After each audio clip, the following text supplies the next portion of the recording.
Hello friend, इस video में हम इंडियन वर्ल्ड ज्योग्राफी का पार्ट 1 को देख रहे हैं। इसके पहले वाले वीडियो में हमने कुछ इम्पोर्टेंट पॉइंट को ट्रिक के माध्यम से डिस्कस किया था जो वर्ल्ड और इंडियन ज्योग्राफी से रिलेटेड था। जैसे कि ट्रॉपिक ऑफ कैंसर किस स्टेट से पास होती है, इक्वेटर, ट्रॉपिक ऑफ कैप्रिकॉर्न।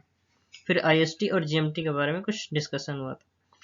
इस वीडियो में फॉर्मेशन ऑफ अर्थ के बारे में देखेंगे और ओरिजिन ऑफ लाइफ तो एक बेसिकली बायोलॉजी का भी चैप्टर है, तो इसको हम नेक्स्ट किसी दूसरे वीडियो में, बायोलॉजी का कोई सीरीज होगा तो उसमें इसको कवर कर लेंगे।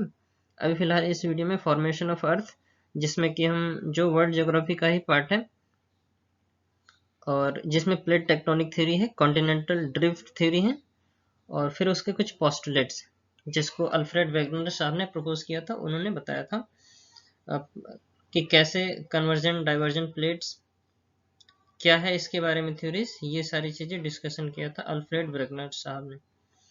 तो सबसे पहले ज्योग्राफी का डेफिनेशन देख लेते हैं कि सोशल साइंस की ऐसी ब्रांच जिसमें हम universe, Galaxy, solar system, planets जैसे कि अर्थ हो गया और उसके फीचर्स, फिजिकल और पॉलिटिकल फीचर्स। फिजिकल जैसे कि climate, population, landform, mountain, reverse, प्लेटू, पठार हो गया, प्लेन्स हो गए, घास के मैदान हो गए और रिवर सिस्टम हो गया। तो ये सारी चीज़ें हम फिजिकल ज्योग्राफी में देखते हैं। फिर उसके बाद पॉलिटिकल, जिसमें हम कॉन्टिनेंट, देश की बाउंड्री, पॉलिटिकल सीमा क्या है, डिवीजन क्या है, पोजीशन, कहाँ तक अधिकार है। तो ये सारी चीज़ें हम पॉलिटिकल पार्ट में देखते हैं ना। तो फिजिकल फीचर्स और पॉलिटिकल फीचर्स, ये ज्योग्राफी के दो हिस्से होते हैं जिसमें हम किसी भी कॉन्टिनेंट, क्षेत्र विशेष को काफ़ी अच्छे से समझते हैं। तो the word geography comes from the Greek word geo. एक ग्रीक वर्ड है, बेसिकली दो ग्रीक वर्ड से ही मिलके बना है। तो दो ग्रीक वर्ड कौन कौन से हैं? पहला एक जियो है, दूसरा ग्राफीन। जियो का मतलब होता है अर्थ होता है और ग्राफीन का मतलब होता है टू राइट या टू स्टडी। तो सोशल साइंस की ऐसी ब्रांच जिसमें हम बेसिकली अर्थ के बारे में, इनिशियल में तो अर्थ के बारे में ही समझते थे, क्योंकि फिर उसके बाद तो हमें नहीं पता था, यूनिवर्स, सोलर सिस्टम के बारे में तो मन नहीं पता था ज़्यादा। तो इनिशियली जो ज्योग्राफी जो वर्ड था वो अर्थ के स्टडी के लिए डेवलप किया गया। फिर बाद में हम लोगों ने सोलर सिस्टम, गैलेक्सीज, फिर उसके एक्सप्लोर किया, तो उसके बारे में और भी हम लोगों ने देखा। लेकिन इनिशियल वर्ड देखा जाए तो जियो का मतलब अर्थ होता है और ग्राफीन का मतलब, इसका मतलब ये नहीं कि केवल अर्थ के बारे में ही स्टडी करना है। हालांकि इनिशियल में जो ये वर्ड डेवलप किया गया था केवल अर्थ विशेष के लिए ही डेवलप किया था, लेकिन फिर बाद में वो एक्सटेंशन होता गया, सोलर सिस्टम, ब्रह्मांड और भी गैलेक्सीज। तो सारी, हालांकि गैलेक्सीज, ब्रह्मांड के बारे में एस्ट्रोनॉमी भी है, साइंस की एक ब्रांच है और हम उसको ज्योग्राफी में भी देखते हैं। इरेटोस्थनीज को फादर ऑफ ज्योग्राफी कहा जाता है। ये अपने जमाने के एक बहुत बड़े मैथमेटिशियन और एस्ट्रोनॉमर थे। तो इन्होंने काफी कुछ थ्योरीज भी प्रपोज किया है, तो काफी ज्यादा कंट्रीब्यूशन भी रहा है। तो इरेटोस्थनीज को हम ज्योग्राफी के फादर के नाम से भी जानते हैं। तो फिर उसके बाद, तो इस स्लाइड में हम बेसिकली फॉर्मेशन ऑफ अर्थ को देखेंगे, जिसके बारे में जिससे रिलेटेड दो थ्योरीज हैं। पहला कॉन्टिनेंटल ड्रिफ्ट थ्योरी है जो अल्फ्रेड वेगनर ने प्रपोज किया है और दूसरा प्लेट टेक्टोनिक थ्योरी। तो 1912 में ये थ्योरी प्रपोज की गई थी अल्फ्रेड वेगनर साहब ने, जो कि एक German metrologist, polar explorer, astronomer और जियोलॉजिस्ट, भूगर्भ शास्त्री, खगोलविद और मेट्रोलॉजिस्ट, जो मौसम विज्ञान के जानकार होते हैं। तो उन्होंने ये कॉन्टिनेंटल ड्रिफ्ट थ्योरी प्रपोज की थी। तो शुरुआत में ये माना गया था, according to Wegener, all the continents form a single continent mass which is called Pangaea. मतलब अभी जो जितने भी कॉन्टिनेंट्स है, 7 कॉन्टिनेंट्स, वो प्रारंभ में एक ही कॉन्टिनेंट हुआ करता था जिसका नाम पेंजिया हुआ करता था, है ना। सुपर कॉन्टिनेंट जिसको बोलते थे, जिसका नाम पेंजिया हुआ करता था, विच मीन्स ऑल अर्थ। मतलब अर्थ का पूरा जो हिस्सा है, जो सॉलिड हिस्सा है, मतलब जमीन वाला हिस्सा, वो पेंजिया महाद्वीप हुआ करता था, जो सिंगल कॉन्टिनेंट था। फिर उसके अलावा सुपर ओशियन का कॉन्सेप्ट इन्होंने दिया कि भाई पूरा एक, फिर उसके अलावा जो रिमेनिंग पार्ट था वो पूरा का पूरा सागर था, महासागर, जिसको पेंथालासा सुपर ओशियन कहा गया। The supercontinent was surrounded by mega ocean called Panthalassa. तो दो चीजों के बारे में उन्होंने बता दिया कि शुरुआत में ऐसा था कि भाई पूरा जो कॉन्टिनेंट था वो सुपर कॉन्टिनेंट था, सिंगल कॉन्टिनेंट था, और फिर जो पूरा पानी वाला हिस्सा था उसको उन्होंने सुपर ओशियन या मेगा ओशियन बताया, जिसका इन्होंने पेंथालासा का नाम दिया था, meaning of all water. Subsequently, Laurentia and Gondwana continued to break. फिर अर्थ फॉर्मेशन के समय कुछ ऐसी एक्टिविटीज हुई तो उस समय ये सुपर कॉन्टिनेंट ब्रेक हो जाता है, और ब्रेक होने के बाद ये सुपर कॉन्टिनेंट जो अभी पेंजिया हुआ था दो पार्ट में बढ़ जाता है, लॉरेंसिया और गोंडवाना। और धीरे धीरे और भी इसके पार्ट्स होते जाते हैं, जो अभी प्रारंभ में 7 कॉन्टिनेंट्स हैं। तो फॉर्मेशन के समय जो अर्थ में बहुत सारी एक्टिविटीज हुई, उस केस में ये सारे ये सारे जो कॉन्टिनेंट्स हैं उनका फॉर्मेशन हुआ। Thus Wegener proposed that continents are floating and subsequently drifting on the Earth's surface. His hypothesis later became on the basis of present day plate tectonics. तो उन्होंने बताया था कि जो लावा मैग्मा होता है ना, उसके ऊपर जो प्लेट है वो मूव करती हैं, जो कि प्रेजेंट में प्लेट टेक्टोनिक का ही एक कॉन्सेप्ट है। वो एक तरीके से फ्लोटिंग था, इधर उधर मूव कर सकता था, और मूव करने के क्रम में बहुत सारे कॉन्टिनेंट्स सब अलग हो गए, और सुपर कॉन्टिनेंट अलग होने के साथ छोटे छोटे सब कॉन्टिनेंट्स फॉर्मेशन हो गया। और जो सुपर ओशियन जिसको पेंथालासा कहते थे, वो भी कॉन्टिनेंटल ड्रिफ्ट की वजह से अलग अलग ओशियन में विभाजित हो गया। तो ये बेसिकली जो हाइपोथेसिस है ये कॉन्टिनेंटल ड्रिफ्ट थ्योरी के दूसरी थ्योरी है प्लेट टेक्टोनिक थ्योरी। सबसे पहली बार जो टर्म प्लेट टेक्टोनिक यूज किया गया था वो टूजो विल्सन के द्वारा किया गया था, of the University of Toronto. लेकिन पहली बार प्लेट टेक्टोनिक थ्योरी को पब्लिश किया गया 1962 में by W.J. Morgan of the Princeton University. A plate tectonic theory is a scientific study describing the large scale motion of 7 large plates. तो सबसे पहला इनिशियल जो कॉन्सेप्ट था जो अल्फ्रेड वेगनर साहब ने दिया था, जिसमें सुपर कॉन्टिनेंट पेंजिया, लॉरेंसिया और गोंडवाना में ब्रेक होता है। फिर धीरे धीरे बहुत सारे एक्टिविटीज फॉर्मेशन के समय जब होती हैं तो फिर उसके बाद 7 कॉन्टिनेंट्स का फॉर्मेशन होता है, और ये 7 कॉन्टिनेंट्स का जो मूवमेंट होता है वो अर्थ क्रस्ट का जो सेकेंड लेयर है, जो पहला वाला है क्रस्ट, उसके बाद मेंटल है, और सबसे लास्ट में कोर होता है। तो मेंटल का जो सबसे अपर मोस्ट पावर है, अपर मोस्ट लेयर है, वो एस्थेनोस्फीयर है। उसमें जो मैग्मा है वो लिक्विड फॉर्मेट में होता है, तो उसके ऊपर जो कॉन्टिनेंट्स वो तैरते होते हैं, मतलब उसके ऊपर फ्लोट करते हैं और मूवमेंट होता है वहां पे। तो यही कॉन्सेप्ट है प्लेट टेक्टोनिक थ्योरी का, कि जो प्लेटें हैं वो एक दूसरे उस सरफेस पे मूव करती हैं और एक दूसरे से टकराती हैं। टकराने के समय से जब प्लेट कन्वर्ज होती हैं, पास में आती हैं, तो माउंटेन का फॉर्मेशन होता है। फिर जब वो प्लेटें दूर जाती हैं तो वहां पे ओशियन या फिर खाड़ी का फॉर्मेशन, या फिर बहुत सुपर ओशियन का फॉर्मेशन, क्योंकि वहां पे दूर जाने के क्रम में खाली जगह मिलता है, तो वहां पे इस तरह ओशियन का फॉर्मेशन होता है। The theoretical model builds on the concept of continental drift developed by during the first few decades of the 20th century. तो ये कॉन्टिनेंटल मॉडल 20th सेंचुरी तक डेवलप किया गया था। The geoscientific community accepted the plate tectonic theory later, and after shear flow spreading was validated in the late 1950s and early 19th. तो ये theory को accept किया गया, और अभी जो प्रेजेंट में थ्योरी है इसी थ्योरी पे ये सारी postulates of plate tectonic theory. तो ये एक कंप्रेहेंसिव थ्योरी है जो एक्सप्लेन करती है on the basis of dynamism of earth crust and features of endogenetic forces. तो ये दो प्रिंसिपल पे ये कंप्रेहेंसिव थ्योरी है। उसके बाद the development towards the theory began in 1960 with extensive seafloor mapping. तो सिलिफोर एक्सटेंसिव सिलिफोर मैपिंग जब हुआ था वहां से इसका डेवलपमेंट होता है। This theory is based on two principal hypothesis. पहला Arthur Holmes convection current hypothesis. पहला जो हाइपोथेसिस है वो Arthur Holmes convection current hypothesis पे है। And the concept of sea floor spreading advocate by Hess. It is an improvement over the Wegener's continental drift theory.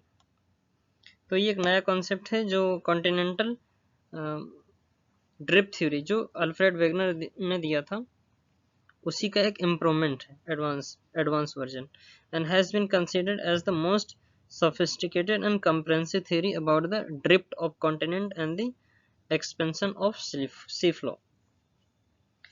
The lithosphere, which is the rigid outermost shell of the planet. Lithosphere हमें पता है जो earth crust होता है उसी को lithosphere बोलते हैं, जो आउटर मोस्ट सेल होता है प्लैनेट्स, किसी भी प्लैनेट्स का, और जो सॉलिड और रॉकी सरफेस होता है. The crust and the upper mental is broken up into the tectonic plates. The earth lithosphere is composed of 7 or 8 major plates depending on how they are defining and many minor plates. Whereas the plates meets the, तो इस तरीके से जो total continents है वो 7 बड़े बड़े प्लेटों से मिलके बना है और उसके अलावा कुछ छोटी प्लेटें भी हैं जो मूव करती हैं और जिनके बीच रिलेटिव मोशन होता है, विच determines the type of boundary conversion, diversion और ट्रांसफॉर्म. तो 3 तरीके से प्लेटें रिलेटिव मोशन करेंगी तो 3 तरीके से कंडीशन बन सकती है. अगर वो दोनों एक दूसरे की तरफ आ रही हैं तो फिर वो कन्वर्जेंट प्लेट होती हैं और कन्वर्ज होने के बाद फिर वो माउंटेन, जैसे कि हिमालयन माउंटेन हो गया, इस तरह का माउंटेन का फॉर्मेशन करती है. डाइवर्जेंट प्लेट होती है, डाइवर्जन करने के बाद वहाँ पर लेक्स बन सकती है, फिर बहुत बड़ा ओशन बन सकता है. और तीसरा होता है ट्रांसफॉर्म, है ना, एक दूसरे के ऊपर. डाइवर्जेंट और ट्रांसफॉर्म एक ही चीज. earthquakes, volcanic activity, mountain building and oceanic trench formation occurs along these plates. तो जैसे earthquakes हो गया, volcanic activities हो गई, mountain का formation हो गया, oceanic trench जो समुद्र के अंदर खाई बनती है, तो वहां पे भी डाइवर्जेंट प्लेट जब दूर जाएंगी तो वहां पे ट्रेंच बनने का कंडीशन हो सकता है. तो इस तरीके से प्लेट बाउंड्री जब मूव करती हैं तो बहुत सारी चीजें का फॉर्मेशन होता है. The relative movement of the plates is typically ranges from 0 to 100 mm annually. तो हर एक साल इनका जो मूवमेंट होता है वो 0 से 100 mm तक का होता है. मतलब 10 सेंटीमीटर तक भी प्लेटें मूव करती हैं. जैसे हिमालयन की जो प्लेट है अभी वो मूव कर रही है, वो दोनों एक दूसरे के और करीब आ रही है. तो जो 88 जो हाइट थी माउंटेन रेंज की, अब वो 48-50 तक धीरे धीरे हो रही है. तो ऐसी कंडीशन बनती है जब दोनों प्लेटें टकराती हैं या डाइवर्ज होती हैं. टकराने को कन्वर्जन बोलते हैं और जो दूर जाने को बोलते हैं उसको डाइवर्जन बोलते हैं. ठीक है. Postulates of plate tectonic theory. ये अच्छा, ये हेडिंग तो सेम है लेकिन अब देखिए. Earth interior according to the mechanical rigidity can be classified into लिथ. तो मैकेनिकल रिजिडिटी के बेसिस पे अर्थ के इंटीरियर्स को 3 पार्ट में डिवाइड किया गया. पहला लिथोस्फीयर है, दूसरा लिथोस्फीयर जो अर्थ क्रस्ट का ही एक पार्ट होता है, दूसरा एस्थेनोस्फीयर जो मेंटल का अपर मोस्ट लेयर होता है, और तीसरा मीजोस्फीयर जो मेंटल का लोअर मोस्ट लेयर होता है. The theory reject the idea of sial sima based on classification. तो ये जो थ्योरी है ये सियाल और सीमा बेस्ड क्लासिफिकेशन को रिजेक्ट कर देती है. Lithosphere, the crust and part of the upper mantle is called lithosphere, which is 100 meter thick and less dense than the material below, so it flows. तो जो earth crust है और उसका upper mantle है उसकी जो थिकनेस होती है जिसे हम लिथोस्फीयर बोलते हैं वो बेसिकली तो 50 किलोमीटर होती है, लेकिन अगर नीचे वाला पार्ट भी उसमें इंक्लूड करें तो 100 किलोमीटर थिक हो जाएगा, है ना. कॉन्टिनेंटल क्रस्ट प्लस नीचे वाला जो ओशियनिक क्रस्ट होता है, and the less dense then the material below it. तो उसके अंदर का जो मटेरियल होता है उससे काफ़ी लेस डेंस होता है, क्योंकि उसके अंदर का जो मटेरियल होता है वो उसकी डेंसिटी ज़्यादा होती है जिसके ऊपर ये लिथोस्फीयर फ्लोट करता है. Asthenosphere, the plastic layer below the lithosphere equal to asthenosphere. The plates of the lithosphere floats on the asthenosphere. तो प्लास्टिक लेयर बोलते हैं लिथोस्फीयर को, और ये फ्लोट करता है एस्थेनोस्फीयर के ऊपर, जो कि मेंटल का अपर मोस्ट सरफेस होता है ना, सेमी लिक्विड फॉर्मेट में होता है। तो उसपे जो कॉन्टिनेंट या कॉन्टिनेंटल प्लेट्स होती हैं वो एस्थेनोस्फीयर के ऊपर मूवमेंट करती हैं। Lithosphere is believed to have been broken into fragments that are floating on a ductile layer called asthenosphere, upper part of the mantle. तो अपर पार्ट ऑफ मेंटल के fragmentation से ही asthenosphere का formation होता है। The movement of this plates attribute to the convection current being generated by the upper mantle. तो movement की वजह से कुछ कन्वेक्शन करंट जनरेट होती हैं in the upper mantle. Upper mantle मतलब asthenosphere वाले हिस्से में। Plate move horizontally over the asthenosphere as rigid unit. तो प्लेट का मूवमेंट asthenosphere के ऊपर होता है एक रिजिड यूनिट के फॉर्मेट में। The lithosphere includes the crust and top mantle, which is its thickness range varying from 50 to 100 kilometers in the oceanic part and about 200 km in the continental areas। और continental और asthenosphere का भी add कर लेंगे तो लगभग 200 kilometre, 100 से 200 kilometre तक जाता है। और ओशियनिक में ये 100 जाता है, और कॉन्टिनेंटल क्रस्ट को इंक्लूड करेंगे तो फिर वो 200 किलोमीटर तक चला जाएगा। The oceanic plate contain mainly the schematic crust and are relatively thinner, while the continental plates contain silatic material and are relatively thicker।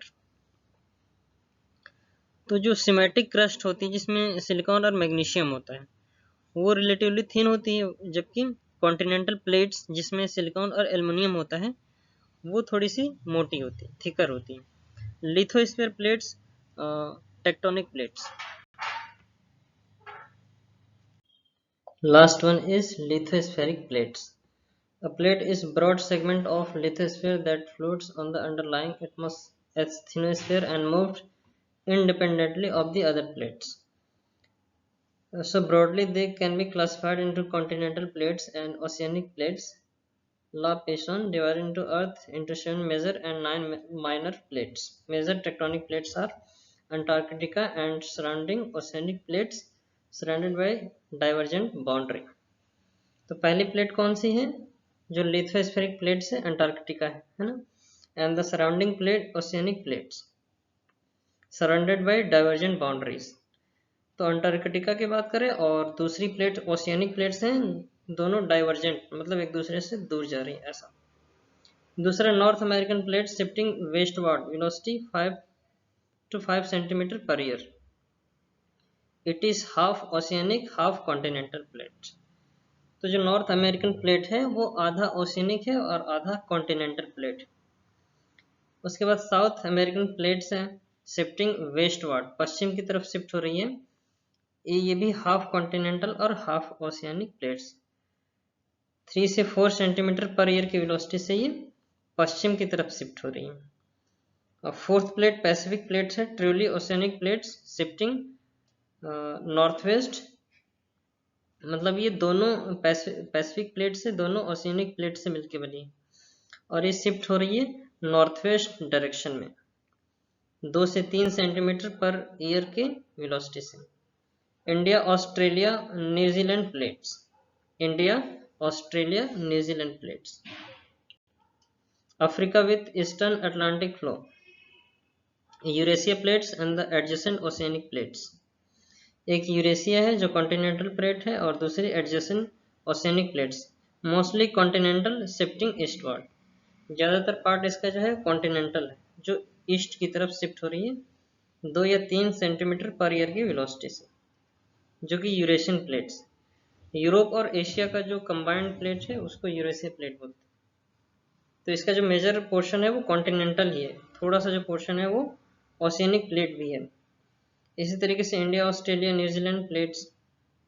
African with eastern Atlantic floor plates, Africa की जो plate है वो eastern Atlantic मतलब पूर्व वाली जो Atlantic ocean है उसके फ्लोर का प्लेट, और अफ्रीका, ये दोनों मिलके एक प्लेट बनाते हैं। फिर India Australia New Zealand plates. So this is all about in this video. Thanks for watching, thank you so much.